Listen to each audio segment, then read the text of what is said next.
All right.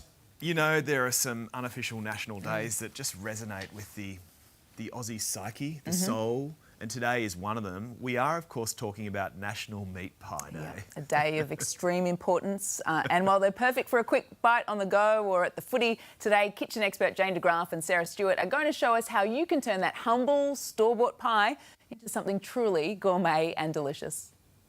Good morning, team. Well, it doesn't get much more Australian than a good old-fashioned meat pie. I don't think any of us need an excuse to eat one, but Jane, National Meat Pie Day, that's as good as any, right? Oh, look, I'll take any excuse for meat pie. Now, let me ruin a perfectly good meat pie for you. No, not ruin. We're going to dress up meat pies from the supermarket today so that if that's what you're doing for your family for dinner, it doesn't just have to be a pie on a plate with some sauce, although that is very good. What we're going to do is turn them into complete meals and really fancy them up just for fun. Are you ready? I am ready. All right, let's do the first one.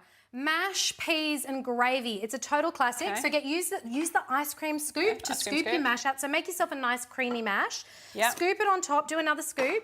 And then what I want you to do is using the back of the scoop, sort of spread it out, make a hollow in the middle. You're gonna make like a little, like a little nest. Beautiful, look at that. Then I want you to take a spoonful of peas and pop some peas in there. That's our greens. So we've got our potato, a lovely mash, some greens, very nice. And then we've got some gravy there and I just want you to put a dollop of gravy on top. This is like classic, right? It's a pie floater, it's got all the works, it's all the good stuff. My kids love this and my husband loves it too. It's a full meal on a plate. So you're giving them their veggies as well as their meat pie. So much fun. And I noticed you hid the greens under the gravy. Well, you don't have to do the greens. You can put corn on there if you want to, but yes, I hid the greens, Sarah. I hid them for you. Lovely. What about this one? All right, this is surf and turf. Oh, I love this. Surf and turf. So we've got a beautiful creamy prawn sauce here with some chives. All I did for that was warm some cream gently in a pan, pop some of our beautiful prawns in, or they've already got their tails off, and just added a little bit of corn flour to thicken it up. Pop it on top of the pie, and a couple of nice big scoops. Make sure you've got some prawns on top there, and then what we need is pass me the black pepper. I know you're not a massive fan of black pepper, but look at that.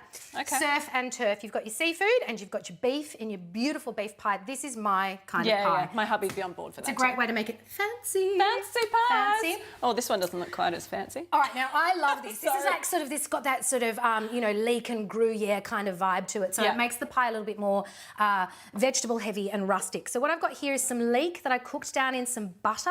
So it's lovely and sweet, but also salty. So put a couple of big, dollops of that on top. Another one, go on, don't be shy.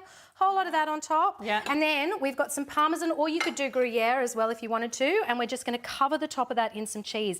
Now this is really rustic. This is almost like, like the sort of country vegetable pie version going on here. You've got your meat in there, but you've got your cheese and your beautiful leeks as well. I love that. You told me you were going to ruin a meat pie, Jane, and you just did that. No, it's so good. You have to try it. Don't listen to Sarah. It's so good. We'll move past our unadorned ones. Yes, and make our own. This is if you want to make your own. Now look at these, aren't they beautiful? We're using a pie maker today, and that's totally fine. Meat pie makers are fantastic, but you don't need a pie maker to make pies at home. You can do it in a muffin tin, which I absolutely love. You just cut your pastry to the shape of your muffin tin, nestle it in, and this is the most important bit. You have to blind bake your pastry first so that the bottoms of your pies, you picked one up and tapped it before, so that the bottom of your pie really holds together when you put all your wet ingredients into it. So that's, if you're using a pie maker, just make sure that the pastry sits there for a minute and cooks a little bit. Then you make your favourite pie filling. This is my classic. It's got some Worcestershire in it, it's got some veggies, it's got lots of mince, and I've cooked it down, but my secret ingredient is, and I swear by this, if it's an Aussie meat pie, secret ingredient, little bit of Vegemite. Little bit of Vegemite adds the salt and that really beautiful deep flavour to it, which I love. So perfect your filling. A little bit of cheese underneath is a secret ingredient just for a bit of fun. And then you pop your tops on and cook it. Now, like I said, if you don't have a pie maker, that's totally fine. You can just do the same thing in the oven. Just make sure that you blind bake those crusts first, so that here, let me hold this up. You get a lovely bottom that's nice. That'll hold all its filling, and you don't want the filling too wet. You know what, Jane? I love your work as always, but let me show you this. You could always just grab one of these, a little bit of tomato sauce. All right. And there you go. I'm on surf and turf.